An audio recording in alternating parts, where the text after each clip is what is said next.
Welcome to Java Forum. Now I am going to show you how to fix ORA-00971 error in Oracle database 12c. So I am going to log in as a user called C ## Scott, which is a common user in SQL Plus editor. So make sure that you have enough permission to execute the SQL queries. Okay. So select star from person, so it returns me one row. Okay, so I am going to update that row with some other value. Okay, so I am executing this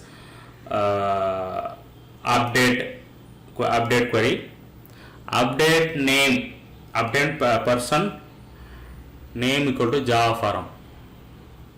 So you can see that ORA-00971 missing set keyword. Okay, so set keyword is mandatory in update statement. Okay, update person set name equal to Java forum is the correct SQL statement. Okay, make sure that you have provided the set keyword in update statement, which will fix the ORA-00971 missing set keyword.